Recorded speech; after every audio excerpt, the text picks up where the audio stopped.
That's super loud. Yeah, it is. Hey, y'all. Y'all share. Tell us hey. Hi, guys. Where you watching from? We're back. Y'all missed us. It's been a couple days. Man. Hey, so now we're here. Now we're here? That's unfair, man. I got quarantine hair. You know, you done... You want me to cut your hair? Babe, you look so nice. But did you want me to cut your hair? I could have cut your hair before. You did cut my hair. People told me how great it looked. No, I'm saying you want. I got to work. They was like, we saw your video. We can end the video right now. I'll run upstairs. Nah. Or you want to cut your hair on live? Man, you have such a strong. Nah, what? Hey, if somebody wants her to cut my hair, y'all don't y'all want me to cut Marvin's hair? I did a great job. Anybody want me to cut Marvin's hair? I think. Listen. What? You should want me to cut your hair. Fine. Look at that. You know what? Yeah. I cannot. Hey, y'all. What's up? Hey. Oh, hey, y'all. Look. Get in here. It's quarantine naps. See, y'all. We can't do right. Hair. We can't do right. This is what happens. This is what happens. It's essential hair. I love it. What's up? So. What up? Hey, babe. Who all is here? Hey, Kim. Kim's about to get married very soon. Congrats. Cousin Tasha is here. Yes. Mac Fields are in the place. What's up, y'all? Happy Friday. Good. Hey, Michelle. What's up, y'all? Man, happy Friday. I hope. Yes. How is your Friday?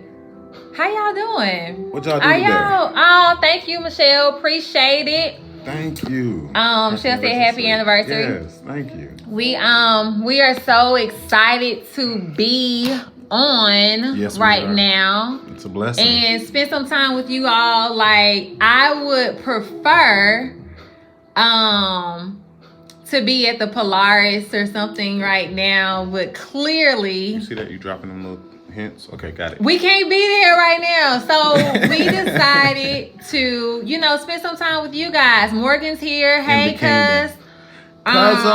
So since we're in the kingdom, we had to do some stuff earlier. So we decided to just, go live with you guys, spend some time with y'all.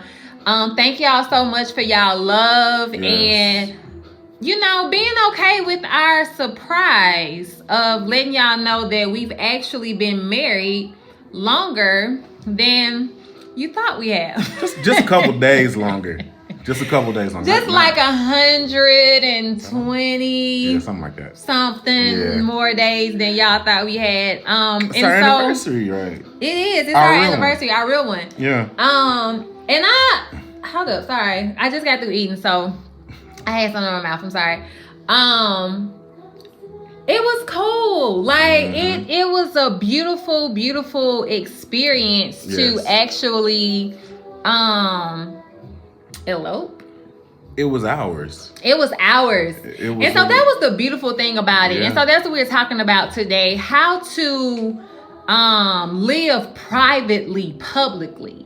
And it's like, is that an oxymoron? Like how is it that you can live privately, publicly? But I believe that, we've been doing a really great job we can at doing it what we preach. Way more than you all think, because we do a lot of posting. We like to share love.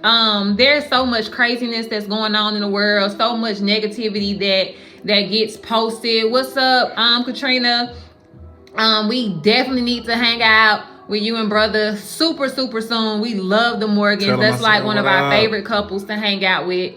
But Can't anyway, go bowling anymore though. Not right now. Until we get a bowling alley in our house. Yeah. But so we've we like to share and encourage love because we're the biggest fans of our love story. Yes. And we do know that we have a lot of people that, love and support us and are encouraged and inspired by what it is that we've been able to build and what we're building. And so we share what we feel like, is, shareable. But at the same time, we keep a lot of stuff private too. Business. We do. We really we don't tell everything. And I think that this day, now knowing that, you know, we have been married in May versus in August, nobody knew that. And so the day was beautiful. We had an amazing time. Yes. And it was just like, it was so God. Like, God told us to do it. We had like 2 different photo shoots that day. Like, we just had time. We just kind of just we spent the entire day together. Just being together, just having fun, just enjoying what it was we decided to do together, and kind of reaffirming that commitment. And then we double down on that every day. And I think that, you know, everyone has an idea of what your marriage, what your life would look like. But no one can actually picture the love part first sometimes. You don't know what that love, we were just talking about that when you talk about checking off lists and things like that. Yeah. You don't know what that looks like sometimes. And I think it's amazing that I was able to share that with the woman of my dreams. Like, to just have that moment to be away and nobody know. That was the weird thing. And now, I'm not gonna lie, when she first told me, me being more of the traditionalist between the two of us, definitely I was like, oh, hold on, wait, this. First of all, let's be clear. The Friday before, Marvin just wanted to go to the courthouse, like just straight out. Like, we in it. Now that really would have been like a more serious, for real elopement. But I was like, no, I want to get something to wear. Shout out to Amazon for, you know, that 2-day shipping. That's where I got that dress from. And you know, we wanted to actually like at least like think it out, as well as get a little guidance from our just say loved ones in general, not just spiritual. But no, we didn't tell nobody. But remember, we did like our parents now, and just kind of we only told our parents. We told our parents, and so our natural parents and our spiritual parents, like those are the only people that we told. Because we wanted to make sure that, we knew that we heard from God. Yes. And we knew that we needed to be obedient to what it was that God told us to do. Yes. And so in that, we still have a level of accountability that we have with our parents. And so we wanted to still be accountable with what we did. And so first, you know, we took our pastors out to eat, our spiritual parents. We told them first. And the reason why we told them first was because we really respect and honor their place in our life. Not only their union, they're amazing examples. Shout out to Pastor Larry and Pastor Ebony Weathers. You guys are the most incredible kingdom couple that we, you know, can be so closely connected to. And what's up, Raven? Hey, Raven. Raven is like so almost due. I saw her picture earlier. She's like 30-something weeks. Like, oh my gosh, I'm so proud of you. I'm so excited. Come on, it's time to push. Hey, Detroit. But yeah, so we wanted to talk to them so that they can pray with us and see if they had heard from God too. Because that's another thing about having good spiritual leaders that not only cover you but also hear God for you. And so we had already started going to like pre-engagement counseling to see if that was even something that we wanted to do. And then I'm gonna give you the next part of that too is we had engagement counseling conversations. Like our conversations, you and I sitting in the car at dinner, just out, even just sitting down watching the movie. Because you know we weren't doing it. But in everything that we were doing, what you looking at? You. In that conversation, it's hard for me. I love her. Anyway, but in that conversation, though, it wasn't just the what's your favorite movie conversation. Right. It had a certain level of intent. So by the time we got to our marriage counseling, there was already a certain level of groundwork, a foundation that was put in that kind of helped the house be built the way it's supposed to be built. It was already guided in the right way. And that's what they said when we were sitting there, when we're talking these things out with our spiritual parents. They were saying the same type of thing. And then on top of that, another reason I loved it, speaking to them in that space, is their reaction. Their reaction was unabided by anything negative. It was just straight love. It was like, oh my God. Now, you know, they're very loving, but it was, oh my God, we're here for this. We're here. They're there. Yeah. And if you what can hear can that, we do?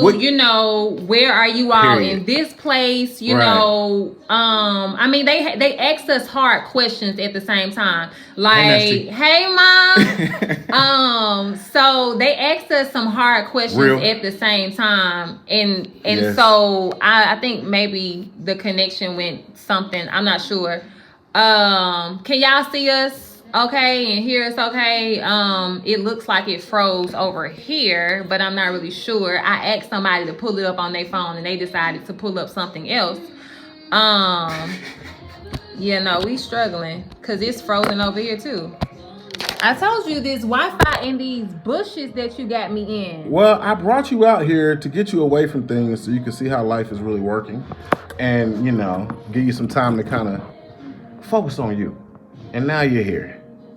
Broadcast interrupted. That is just crazy.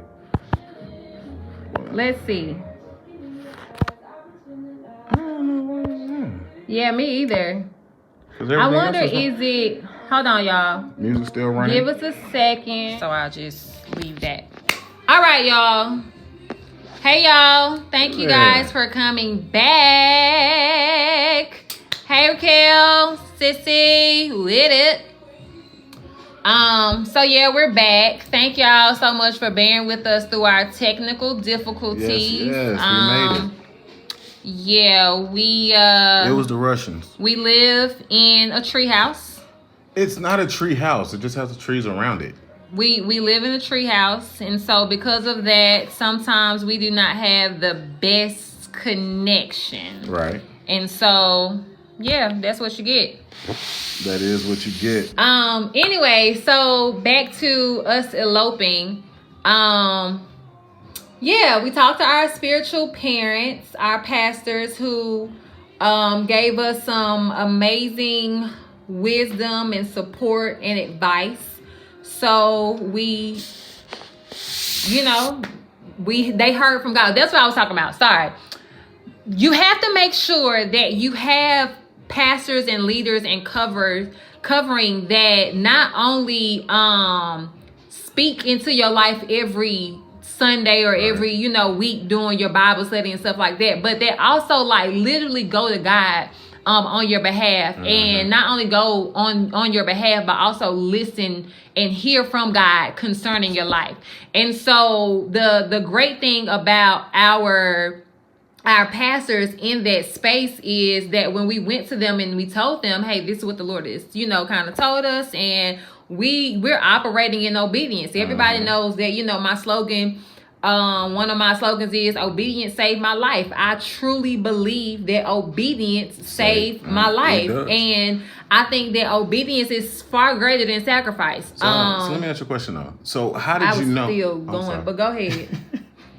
Well, because some people need the help on this side. We have the wrong people. I'm just playing, baby. We have the wrong people, but honestly, we have the wrong people pouring into us. Yeah. Or we have the wrong thing. And I think that's kind of where you start. You say, well, how do I pick the right man? How do I pick the right woman, or whatever you self-identify with? I get that as well. But how do I date right? Yeah. But you got to understand, first off, there's no right way to date. There is not. There's an intentional way to date. That's the right way to date. Yeah. The right way, there's no right person out there for you unless you're looking at the person yourself. Right. But you have to have the right covering around you. Yeah. And you'll know the difference, because a lot of people tell you things that you don't. Some people will tell you things just to hurt you. Some people tell you things that they just want you to hear. But you can tell that if people are feeding into you and your life isn't changing, then you have the wrong scenario around you. Yeah. And that goes for love life, personal life. If you're not growing emotionally, like we were talking a moment ago, and I was saying that I can honestly say the last 3 years, I know I've grown. Yeah. My family will tell her every time, right? Yeah. Me too. Like we know that, but that's how your relationship should be. And I think that the stage one of dating, before you even, it has nothing to do with the other person. It has everything to do with the work that you do. That's it. For yourself. Right. It was crazy because prior to us meeting, we were already working on ourselves. Now, I'm not going to lie and say that in the working on myself, I wasn't also, like dating and doing everything. King, on the other hand, he wasn't. Like, he literally was just him and God. I'm an introvert, though, so it makes it easier. And I'm an extrovert. So, alongside of me doing this show, Tony B show, and we're talking about online dating, app dating, I was seeing other people and I was doing other stuff on top of, also being in crazy situationships that you did not need to be in. And so one of my best advice for people is date new people. Yes. All your old situationships have expired. And when you know that they have expired, let it be time up. Like, don't just continue to waste your time in it. When something is expired in your refrigerator, you're not going to eat it anymore. You're going to throw it away. You're not going to say, well, no, it's my favorite. No, I got to eat this. I got to drink this. But that's the thing, though. We don't know what's good for us because we're only doing the same exact thing. If you're in your 30s, I can tell you, we talk again about relationships and past relationships and going back in the circles. A lot of our love language, our lovers are self-practice. We will go back and forth with the same people who gave us the same exact nothingness over and over again because it's comfortable, or because it's what we know, or because it's a good understanding there, or because we can pick out good things. But we can always say, if it's 5 years and nothing changed, and it doesn't matter whose fault it is. Yeah, it really and that's another thing. Like, you cannot necessarily play blame game. One, you have to be accountable. Exactly. And so that's where that starting and working on yourself really comes in at first. Like, you have to look at yourself in the mirror and say, what am I doing? Where am I? Mentally, emotionally, spiritually, financially, who is me?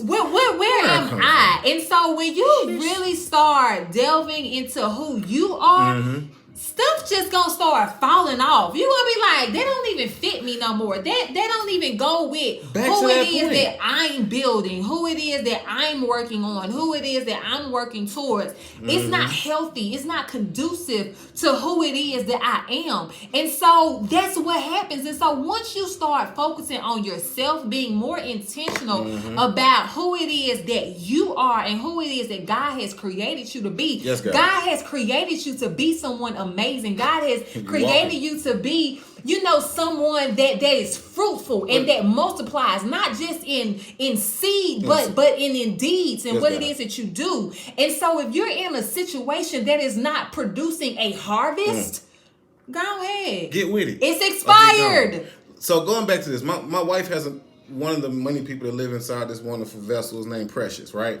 And to kind of give an analogy for that, because I'm all about analogies regardless, I always do that. Precious might only like eating certain things, but Precious has an expensive palate. The only way that Precious got to that palate is she had to try a lot of different things. That's it. She has to eat. Now, you can't tell me that you don't like, it's like what Mom used to tell me, you never know what you like until you try. Until you try. Right? And if I've only been trying the same Applebee's for the past, Applebee's is my relationship. I've been eating that every time. Every time I get back, I say, you know what? I can always go back to that Applebee's. Applebee's might not be good for you. Applebee's might be bad for your cholesterol. It might have bad sugar. It might give you diabetes. It might do all this other stuff, and it might not better you. But if you say, okay, let me try Ruby Tuesdays. You know what Ruby Tuesdays they got a salad bar. They're looking out for your health. Absolutely. You feel me? Go across the street and try something different. And that's what you're talking about, dating different. We have to start getting outside of who we are and get the good that God has for us. Only reason that we found each other is really God. I can't take responsibility for this. There was a post that says, the only way that a man should know, who I am is if he looks up from God and God says, there she is. Yes, God. Or, if he is seeking God and God says, there she is, or there he is. And so us working on ourselves individually, yes, God, and shedding off of that stuff and seeing what didn't work, what does work, what's good for us, what's healthy, what's toxic. When you know something is toxic, remove it. You're not going to keep dealing with something toxic and thinking that it's going to be healthy for you. No, eventually it is going to damage everything about you. It's going to damage your body. It's going to damage your spirit. It's going to damage your mind. It's going to damage your finances, because a lot of times what we end up doing is we start creating all of these allowances and paying for, these nice clothes, these nice outings, these nice dates. And it's like, I done spent all of this money and I'm drained from toxic, from something being toxic. For what? For what? For what? It's not. And so that's why we go back. Our pastor is now on here. And I'll tell you guys, like, having a strong foundation and a covering is so needed. It's so necessary. You cannot do this by yourself. Somebody needs to be going before God on your behalf as well. Not just always preaching at you, but preaching through you so that God can actually come through and allow you to be the vessel that it is that He's created you to be. Now, because one of my clients just joined, and the reason I say that is, when I met this guy, he and his wife, they had been together. They met later. I'm not gonna give the whole information because it's his business, but they were later in life marriage. And if y'all have ever been at my job, one, I carry my wife with me everywhere. It's the most annoying thing ever. She's a part of my sales pitch. She's a part of my good day. She's a part of my morning huddles and my afternoon. She don't know that, but the whole day. She goes with me the whole day. And I know vice versa because I know she talks about me when I'm walking in the house. So I know she talking about me all day too. That's part of life. So brother told me, I sat with him and his wife, and the first thing I always ask when I'm looking at a couple, I ask, like, why or what do you attribute your relationship to? Like, how did it work? And they said the same. They was like, man, life was crazy, but at the end of the day, they keep finding each other. They had known each other for a while, et cetera, but they found each other, and in that space, they found God. Your relationship, your person should bring God out of you. Yes, this is not for absolutely. everybody. I'm not judging people. If you got married young or if you're around 20, I get and that. And if you still trying to figure it out, I'm not. That's life. But we know that there's a mantle on our relationship. Yes, God. It's not a coincidence, you guys, yes. that our for real couple name is Kingdom. Like, it's not a coincidence. Like, there is no way in the world that we were supposed to be together without having purpose. And so it's more than love. You have to have purpose. Yes. And one thing about us, we knew from the beginning, we spoke the same language. Like, we wanted the same things. We desired to be the same people, as well as if we did not know who we wanted to be, we knew how to push and grow that out of each other and fight for it. One of our favorite words is what? Intent. That's it. Being intentional. Actually being intentional every single day. Every single day we wake up and we are intentional about each other. We are not only intentional about each other, but we're intentional about ourselves, and we're intentional about our spiritual walk. And so people look at us and they be like, oh, like, y'all are so cute, y'all are so beautiful. It's not perfect. It's work. It's intentional. But it's not intentional work. It's not work. Yeah, that's the difference. That's the difference between intentional work and going to a job every day. So, like they said, well, relationship shouldn't be work. It should come natural. But so does global warming. So does tornadoes. So do hurricanes. So do Australia burning for 30 days. That's all natural. Do you want that? No. Yeah. But you have to work for something. If you don't work for it, how do you reap the rewards? If you don't sow, what fruit are you getting? If you don't pray, how do you get blessings? If you don't study, how do you not learn? If you don't go out and get the job, how do you not get the money coming? If you don't meet with that client, how do you get the contract? Absolutely. If you don't do, how do you get? Right. And when you find somebody who's willing to get with you, you're going to get everything. It's just that simple.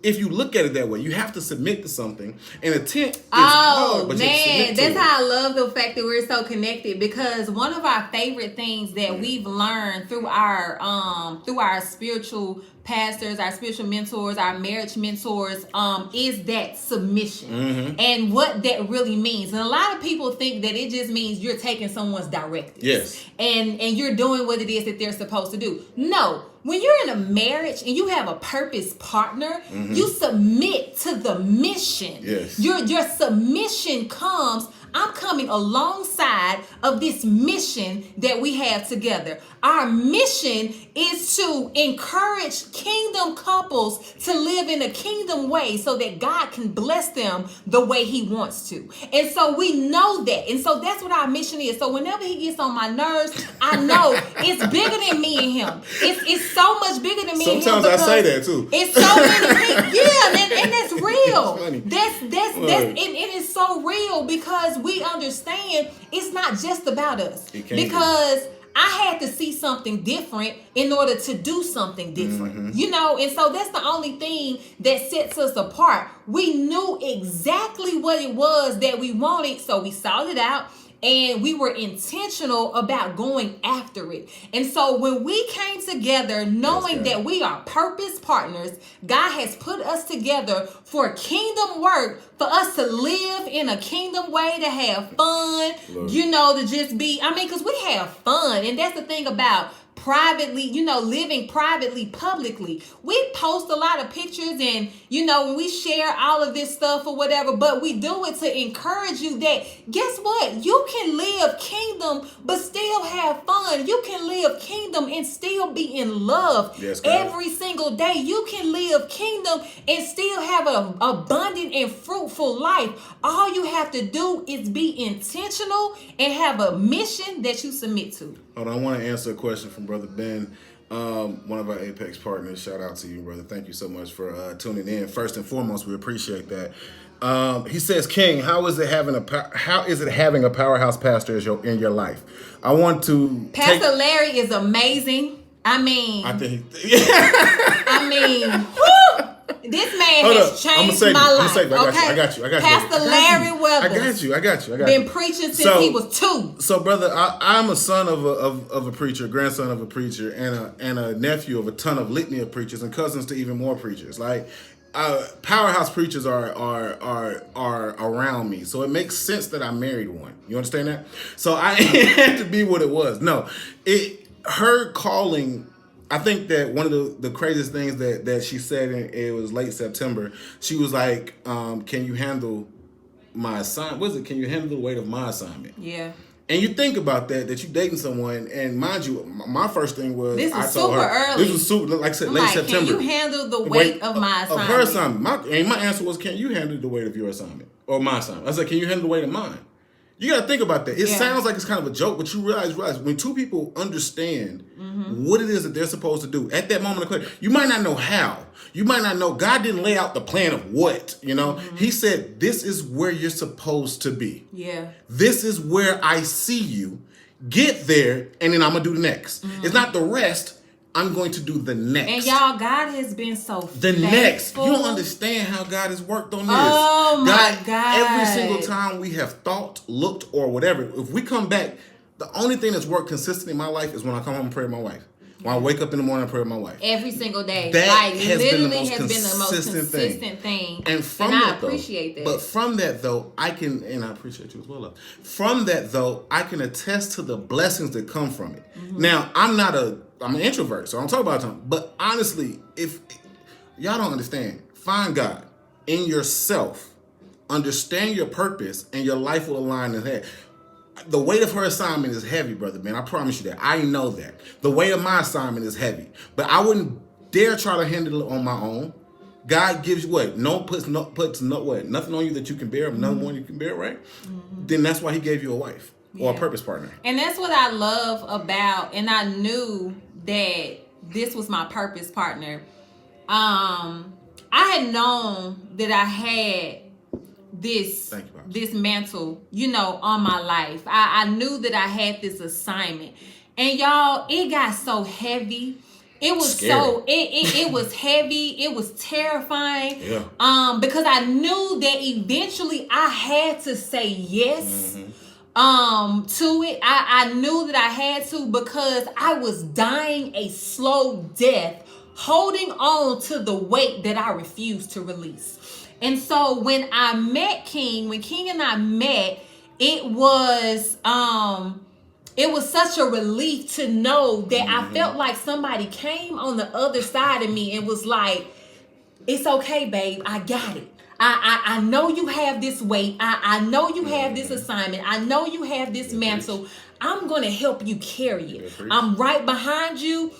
What foot you walking with first? You going right, left, right, left, right, left. And so it's been making us, it's made me feel so free in who I know that God has called me to be, because it was hard. Like it was hard. I was doing everything that I could possibly do to run away from this weight, or to have God just lift it off me. But do you know that the only thing that does is just weigh you down even more? Only thing that it does is weigh you down even more, because what you end up doing is picking up stuff along the route that you had no business carrying. And so that's what ended up happening in my life. I was picking up stuff along the route, trying to get rid of what I knew God had placed on my life, because I didn't feel like I had nobody to help me, or that I didn't feel like I had anybody to support me. I didn't feel like I had anybody that saw what it was that I was carrying, because I wasn't going around saying. I had never said that to anybody before. Like, I to this day don't even know. I ain't gonna lie, for a few months, I kept telling him that I never said that. I did. I was like, I ain't say that. But I knew that I said it, and I knew that, honestly, it probably was Holy Spirit coming in and kind of interjecting in that moment and saying, okay, this is what you need to hear so that you can really move forward in this relationship. Yes, God. And so, man, I mean, it was beautiful. And so I think that when we seek God intentionally and we say, God, I surrender all. Like, I surrender all, whatever it is that you want me to do, whatever it is that you need from me, I'm willing to do it. I just need you to help me. And God will send you help. Oh my God, God will send you help. It's a charger. That's fine, baby. It's right there. And that's what he sent. And so that's what's been so beautiful about our relationship, is that I know that God literally sent my help. Like, literally, like, we are each other's help me. Like, this shirt says, I prayed for an answer. This is God's answer for me. So and I believe that if you pray for an answer and you really seek his face and you're intentional about it and you're obedient, even when it's uncomfortable. Because you got to release some stuff, y'all. You got to release some stuff. You got to release some people. You got to release some habits. And when you do that, God will give you what it is that you need that will be necessary. I'm going to mess with you. I know we have a topic. We're still going to get into it. And if y'all got questions, throw them in there. We're going to do as best we can to answer them as well. But while we're right here, I'm curious. You're talking about releasing some stuff. Help somebody right now, because there are people who are holding on. I think, Gigi, I think you asked me to speak to one of your friends one time. We were at church, and I said it was a release. There's something that you're holding on to. We all have this habit in other people. What is it that how do you know what you need to release? It makes you uncomfortable. It makes you uncomfortable to the point it will actually make you sick. Like, literally, I was in some situations and some situationships that honestly were making me sick. They were giving me headaches. They were draining me. I wasn't as productive. I was putting myself on the back burner. And let me tell y'all something about a partnership, a true partnership. There are 4 burners on the kitchen stove. You know, and so for the most part, you're going to work with the you're going to work with the burners that are side by side from each other. You're not going to do cross burning. Like, you ain't going to do cross cooking. So what you're going to do is you're going to try to work with the first 2 burners, and they're side by side for a reason. And so I believe that when I realized that I was being put on the back burner, I was being shelved, I was being put to the side, I was being microwaved and stuff like that. Like, I'm a slow cooker. This is a process. It don't need to be, this ain't no quick fix. That's like, good. What we gonna do is we gonna get in a pressure cooker and we gonna take our time. And so that's what ended up happening. And I knew, I don't deserve to be on this back burner. I'm a front burner. What? Like, yes, I'm the first burner. And so what ends up happening is when you are uncomfortable, when you know that it is just not, it's not healthy, it's not conducive, you're not growing, you're not seeing a harvest from it. And when I say harvest, I don't just mean financial, but are you growing? Are you a better person? Are you still having the same conversations, or are you doing something different? And so that's when I started knowing, like, I'm better than this. I'm better than this moment. I'm better than what I'm settling for. Like, this all we gonna do is just go out to eat. Like, I gotta point out, Sister Gigi is over here praying with in your message. She said, remain obedient even through discomfort. Uncomfortable, to the point of sickness. Yeah. You understand? That's a feeling right there. Uncomfortable to a point of sickness. You understand that whenever you have a viral infection, we talk about a lot of stuff going on. You're going to go get an antibiotic. You got an antibiotic only works when you have it, has to go through your system. If it does not process through your body, right, you cannot get better. And then when you come better, you develop a resistance to that particular strain of that virus. Yeah. It does not happen until you go through. Naturally. You will literally naturally reject all of that stuff. Like when you develop that, like when that antibiotic get into your system, so when that intentional praying and that intentional growth and that intentional self-reflection starts happening, what you gonna start be like, oh, that's ugly. That's damaging. I'm not gonna do that anymore. And so it just makes you a better person. You tell yours, I'll tell mine really quickly. I always say my thing is we talk about being an introvert. My route to God was not necessarily in church. I grew up in church, yes, but it was not in the church. It was in a house. Yeah. It was, I shut off everybody. Go through my Facebook free. Go ask them, message them and ask them how. They might say I'm a good person, but they'll say I stopped talking. But it was at a point in life where I determined that my thoughts were not positive. They were not helping me. It was some type of whatever. My life I wasn't hanging around, spending way too much time in the club when that was dead and dried out. Couldn't do that no more. I was with the wrong people when they were dead, dried out. Being uncomfortable. It was nothing. How many people be club, and then it ends up being uncomfortable? When you run out of money, draining. You start being like, I'm not doing this no more. I'm gonna tell you, my thing is, it was going, and I used to hate being where we are now. I told you all the time, man, I hate being where we are now. I wanted to move, But being here was the best thing that ever happened to me. I took the time, I only went to work and came to where we are. And then in that space, I learned more about me and God. Sitting in here with nobody. Outside of my mother sending me loving texts every now and again, my sister being kind of funny, and my dad praying every time we talk on the phone. Legit, every time you talk to him, he prays. And you think it's a joke, or you think it's like, oh my God, here it is again. But imagine the amount of faith you have to have consistent conversation. If you talk 6 times a day, anytime there was animosity or anything negative or bad energy, prayed. We praying that away. Not in no screaming, this, that, whatever. We're going to pray real quick that we love each other, be safe, and get through the day. That little bit of faith goes so long. And I'm telling you right now, living uncomfortable in that space with myself and God gave me my answer. Yeah. Even though I am God's answer. I had to do the same thing. I was too available. I always had my own place, and so when you're too available and you have your own place and all that stuff, what you end up doing is you get lonely. Yes. And so when you get lonely, you end up starting allowing people in your space that do not need to be in your space. Yes. So after a while, I was like, you know what, let me just get a roommate, because if I get a roommate, I'm not really gonna feel comfortable to have everybody around, you know. So let me just work on myself, because I knew you gotta know your own triggers. You gotta know what's gonna make you, kind of go off the deep end, or fall back, or fall into temptation, into situations. And so I literally told my brother, I said, check this out.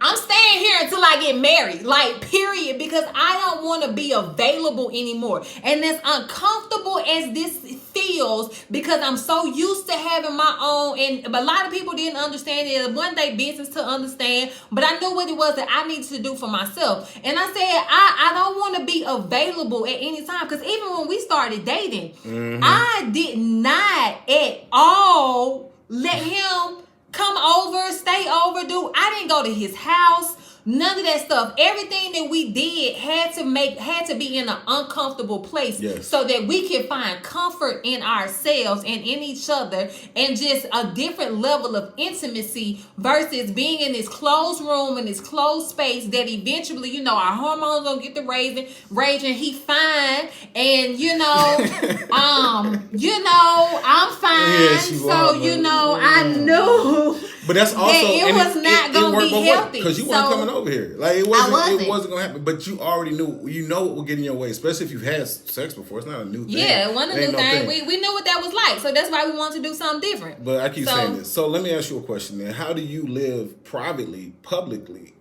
How do you love privately but publicly?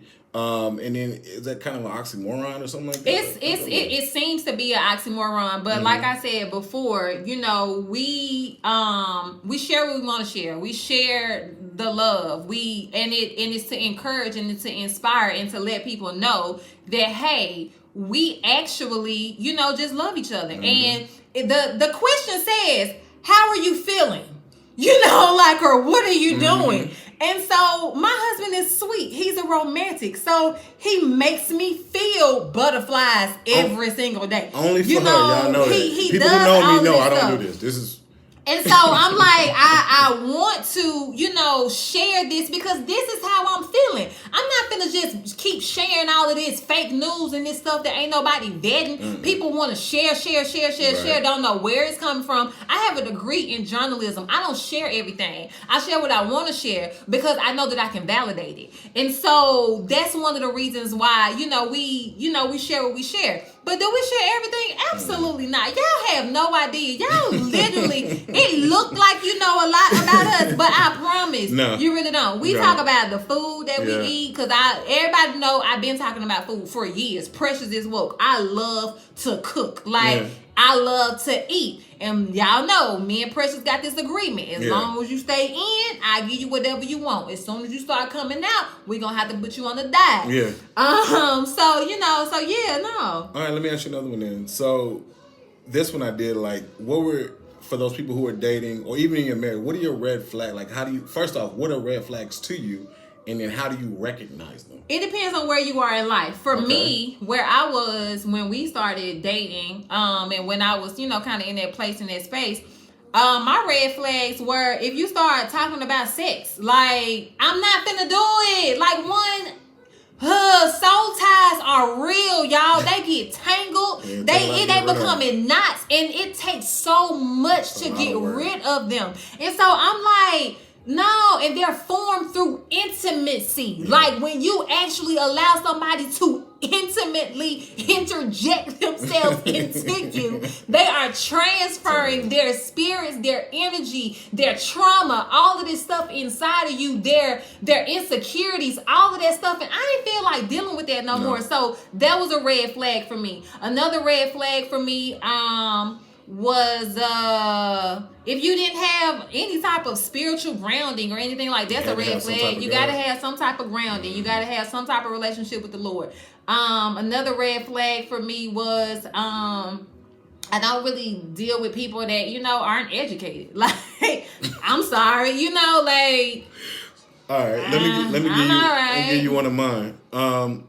Before we started dating, I shouldn't know this, but I had a 6-month rule that I formulated in my head because I'm a thinker. I overthink. A 6-month rule for what? That's how long it takes for a woman to show you if she's crazy or not. Oh.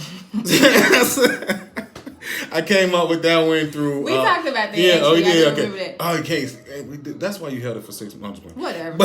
But the reality is, in that space, if you as a man, and I get the no sex thing, it can be tough. I'm not gonna lie. It definitely can be. But you have books, internet, TV, I mean like to learn. Yeah. Watch yourself. You got games. You got games. Yeah, you got outings. I love gamers. And you got outings. We got Groupons. You got to do it. I mean, it don't have to be expensive stuff. Go to the park. Grab a pizza. Busy. But what I was saying in learning that busy part, we learn so much about ourselves. But the other flag would be if you say that you're going to abstain and somebody looks at you like you're less than something, you don't want that. And as a man, for you to say you're abstaining or you're waiting, people are going to look at you like part of your manhood is gone. I hate to say it because of how society is, because I had to go through that. I'm telling my friends I'm not, and my friends, for lack of a better term, they're Negroes. And I love every single one of them because they're my brothers. My female friends were saying the same thing. Like, I don't know nobody else that. I know. I'm just saying. Like, I'm telling you, they were not with it. Like, I don't know anybody else, like, for real, in my close friends that was just like, I'm not going to do it. Yeah, no. And, we think y'all like camels. So, it's weird. Legit. What does that mean? I don't even know what that means. You don't have to have water every once in a while. I mean, you don't have to do it every... Oh, my God. You don't have to do it every few weeks. But the reality is... still doing it. Okay, a cactus then every 6 months. But the reality is, but when you're doing it like that and you're thinking about it, instill your manhood. Find us if your spouse, another red flag. If you can't be verbally open with that person without them coming for your emotional thing. I'm not saying you got to be crying all the time. Not doing that. But if you can't say this is what I think or this, that, and whatever, and they come at you like that's feminine or that's less, and you're just having a conversation, things like that are what kind of turn a man away from being a different type of man. You can be a millennial man without compromising your manhood, your you can still be sensitive and succinct with your wife or spouse, whatever you look at it as. Well, not with your spouse. I mean, because at this point we could do it. Like, shut up. But in the dating, we talking about dating and red flags. But I'm saying you should be able. That's what I'm saying in these conversations. This is the time when you should be open. In those conversations, I'm not saying you got to be the most open dude in the world, but if you're going to say, I am abstaining for sex, right? We're dating. You better put whatever you got, let them walls down early. The only reason I say that is because as a man, it sticks in you sometimes that you have a certain level of pride that you have to deal with. And there were conversations that I had with my wife that I knew she was going to be my wife before that I think actually helps where we are now. Because now that things have happened, we said we're married now, there's a certain responsibility as a man that I feel like even more that I didn't even think about. Stuff comes at you differently. So now you got to work a little bit differently. And your stuff changes. But the feeling is still there. But imagine had we not talked and we were just sexing, we got married, relatively sooner than some people would. And then now we didn't have any conversation. We had sex, we got married, and now things changed a little bit because we got to work a little bit harder at life and we're doing things to build this kingdom. We wouldn't be able to come back and connect. Right. We wouldn't be able to sit down at the table and say, well, babe, this is this and this is that. You have to be able to allow him as a woman, allow a man to be open. But as a man, I guarantee you that if you have the right person, it will pay off. You will feel stronger because of it. And I just want to say it's okay. It's absolutely okay. I know guys who are going through it right now. And this ain't everybody's story. Right. You know what I'm saying? I think it just worked for us. And yes. What we realized was when we took that off of the table, especially when you've done it before, you know what they feel like. You know what that is. But do you really know what it feels like to really get to know somebody intimately? Do you really know what it feels like to get to know someone intellectually? Do you really know what it feels like to get to know someone emotionally? Do you really know what it feels like to get to know someone spiritually? I want to put somebody in front. I mean, do you know those things? And so that's what we did. We worked towards those things first. So since that's kind of shifting to another thing, what's the hardest adjustments that you think you'd have to make since being married? The hardest adjustments that I have had to make since being married, I'm kind of selfish. Yeah. Especially with food. Y'all, she hide candy. I just found out that we got a secret candy stash in the car. That's why you got my birthday. I had me a Starburst. Had the little strawberry one. It was delicious. But no, so don't look mad. But so that's one of the things I think about, that I would say marriage is about putting someone before you. Yeah. I always say, so what does love to you? I used to always say that, I still say this, that when you love somebody, it's about putting somebody else's wants before your needs and trusting that they would do the same. That way you always have balance. Yeah. That if somebody's always putting before the other, you never have to worry about what you get. However, that's a Goldilocks way of looking at life too, because it's never always going to be the same. Right? It's always going to be a give and take, but it's never going to be the same amount.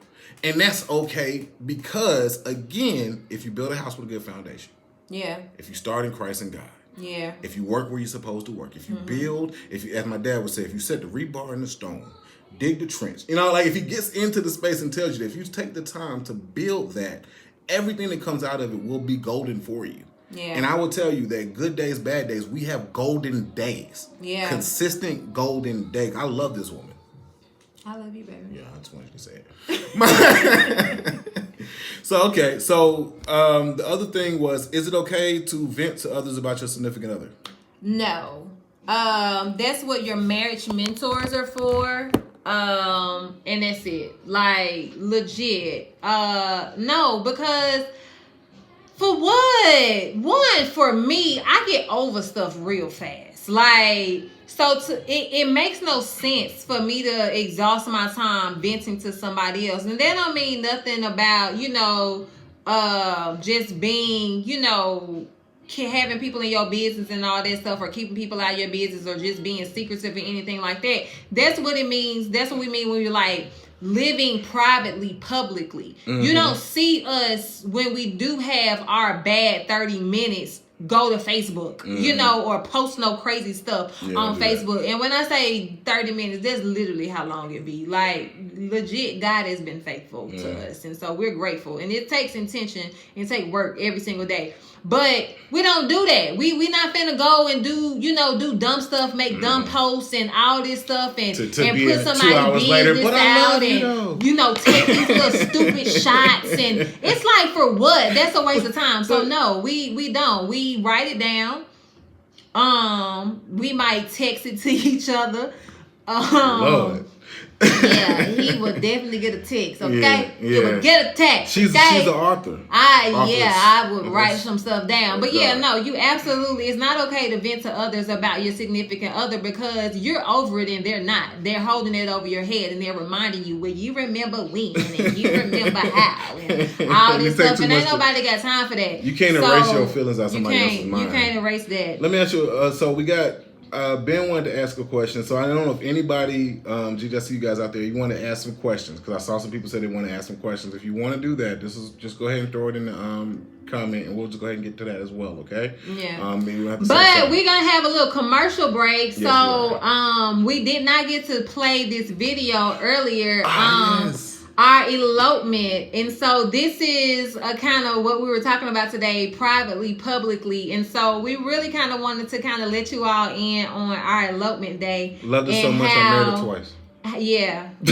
We still, you know, Jackie Christie said, you know, when you busy planning a wedding, you can't plan a divorce. And so, you know, we plan That's lady do it every year. Wedding. Yes, she do it every year. Jesus Christ.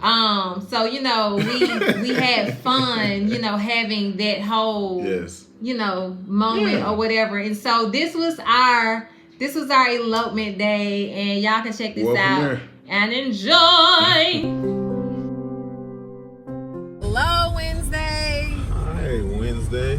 Hump day. Hump day. So we are headed to the courthouse. We are going to the courthouse. We are going to the courthouse. Finally going to the courthouse, and we're gonna get.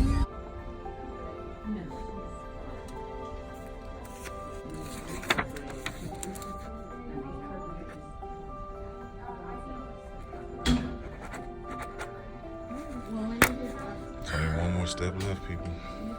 Wow. The biggest step. This is it. There's no excuses.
That was so sweet. It was like that was before favorite. My corona hair. Y'all see this? Oh my gosh, you guys. I love that day. It was like the best day ever. Yes. So Diawani asked, when did you know that he was the one? I knew when, after that question that I asked him, if he could handle the weight of my assignment, and for him to, kind of returns like, can you handle the weight of mine? And so to know that I had someone that, was going to just accept me for me. Yeah. When he was coming to my church faithfully, and my pastor told me, I like your little friend. and so, like I was telling y'all, you definitely have to have pastors that aren't just preaching to you, but are actually, intentional about your life, right, and hearing from God for you and watching certain things. And so we I just knew. I think he checked off every box that I had. He was sweet, he was loving, he was caring. He started praying for me like super, super early in our relationship. Like he would call me on his way to work and, pray, or if he felt like it was too early, he would send me a text. And so I knew then that it was just, God. I get to pray every day in person. Yeah, every single day. Every single day. I knew, when I knew. They asking you. They don't know. Yeah, you're right. I'm sorry. I knew when I walked in the room. That's the third time I told the story. That's crazy. People kind of joining as they join, babe. Oh, yes. Thank you. So I knew when I walked in the room and met her for the first time, saw her for the first time. Yes, a little vanity in there. I'm not going to lie. No, I'm joking. Basically, we talked the day before. Our first date, our first date, I walk in, we meet for, well, not really a date, but we kind of meet for midday lunch. And I walk in the room, and God, I keep saying this, but God was literally sitting behind her. The place where we sit, we can go, the sun literally was behind, so she's sitting with her back to the window, and you could see God. I knew, based the conversation, I knew I felt, I know how life shifts, and I know how my God works. I knew this was my wife. I knew my gift was here. I knew my presence was here. I knew the mantle was coming. I knew the work was going. I knew I had to button up and start to be ready for the weight of that same assignment. I prayed for her. So I guess, honestly, to answer your question, I knew before I met her. Yeah. We met on Tinder, and so I was deleting my page too. Mm-hmm. And so when I was deleting my page, I wanted to delete my page. Well, that's what I was doing anyway. And I literally heard or felt Holy Spirit say, this is your last swipe. And at first I was like, no. But then I looked at it, I pulled it up on my laptop when I realized that in order to really delete my entire profile, I really wanted to go online, make sure it was completely, deleted. So I went on, logged on to Tinder on there, and he popped back up. And it was like, this is your last swipe. So I'm like, so I picked up my phone, even though I could have done it that day. I picked up my phone and I did it again. That's when I actually swiped it right. And so we went on our first date, which was that Thursday. So we swiped right on Tuesday. Mm-hmm. We met up on Wednesday. We had our first date on that Thursday. We went to a game. And so King was like, they lost. Preseason. He was like, I'm gonna marry you. And I was like, yeah, sure, whatever. And so he was like, no, for real. As a matter of fact, I want you to keep these cups. They had these souvenir cups. And he was like, I want you to keep these cups because we're going to toast at our wedding with these cups. And I was like, okay, and so I kept them, and we did have those cups at our wedding. Okay. Yeah, because he saw God. God? What did he look like? Hold on. Dewanni. I'm just kidding.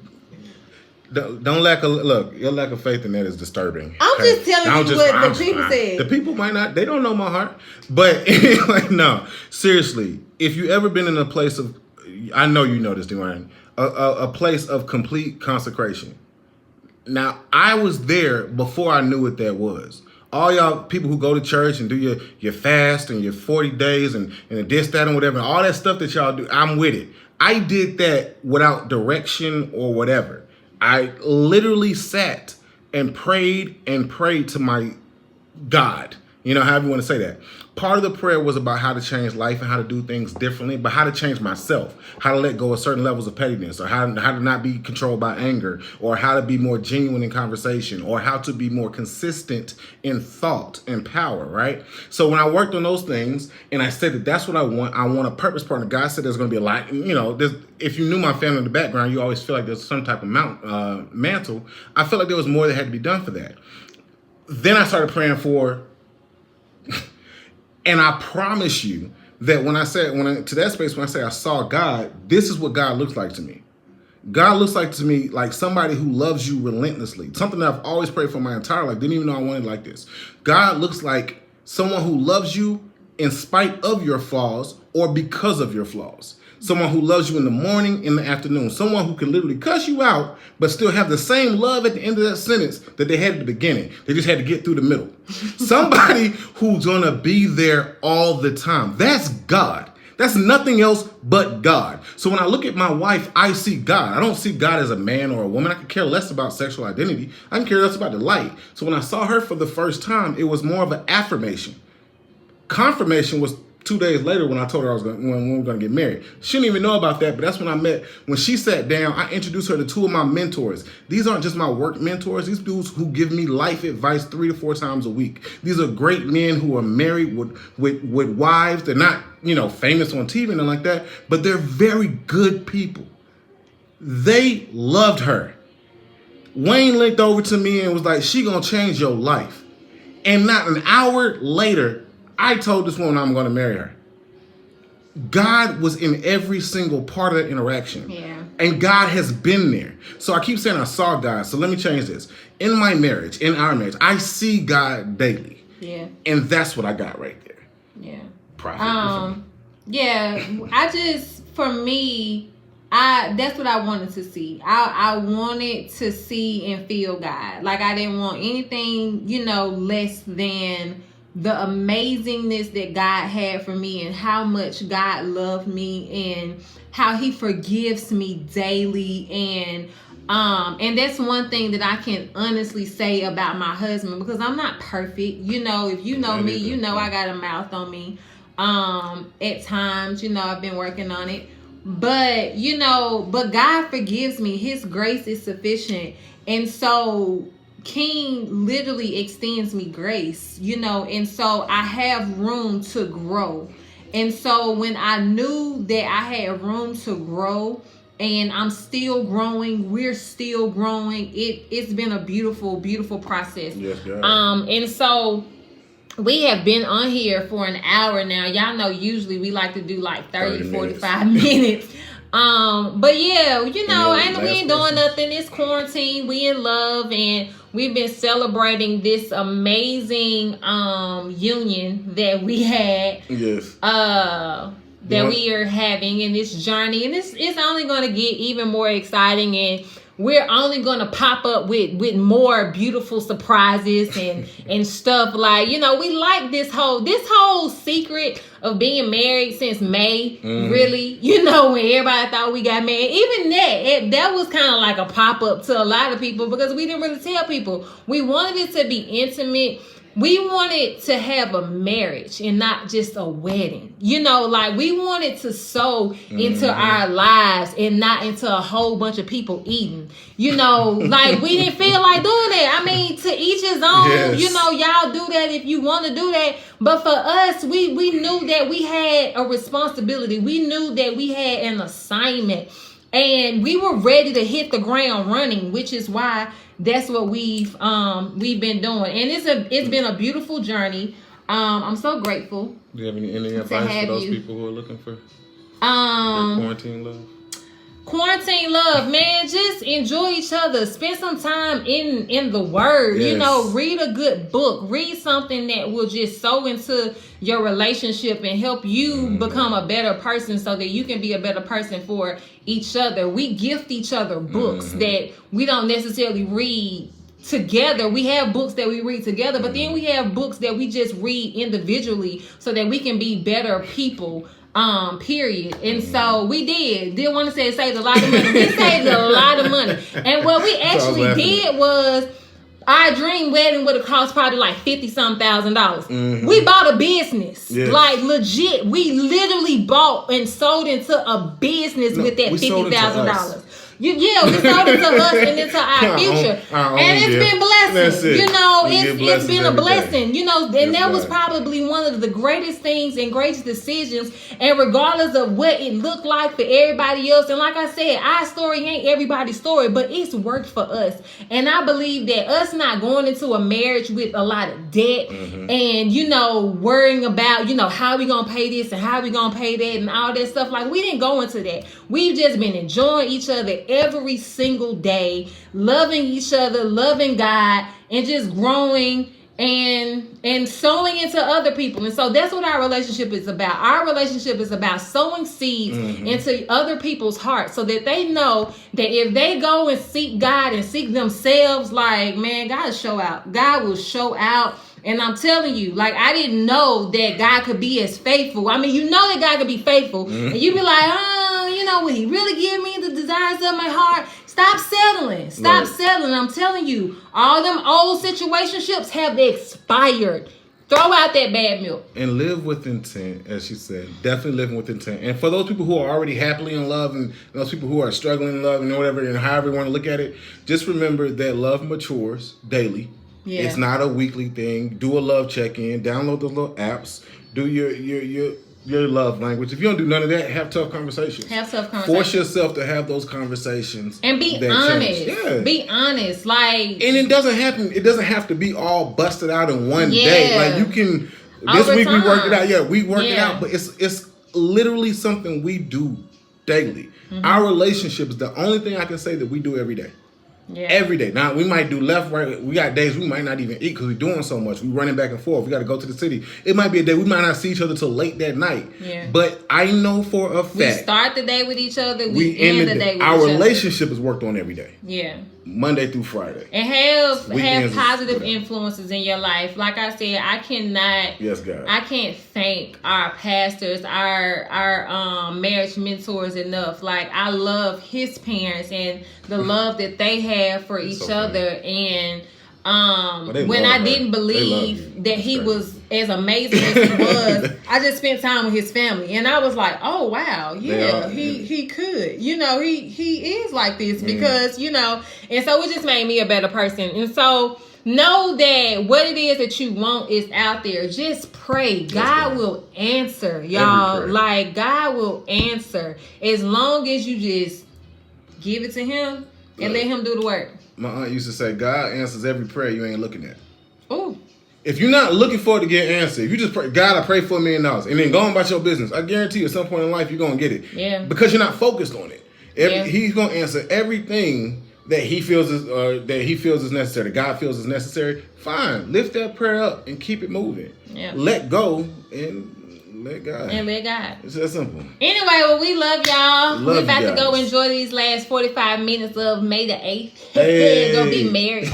Anyway, we love y'all. Y'all share this, send us some love. We'll try not to keep ourselves away as much as we have been. I'm getting a haircut. We just been. I'm gonna go. Y'all want me to go live when I cut King hair? No one better say yes to this. Y'all want anybody? If you want me to go live while I cut King's hair? Nah, hold on. I need 5 people. I'll do it if 5 people say yes. I don't think they're gonna do it. I will cut his hair. Nope. But anyway, y'all, thank y'all so much for the love. Thank y'all so much for the support. Thank you for your good prayers. Yes, we reject all negative energy, all negative prayers, because please know that everybody that's praying for you ain't praying for you.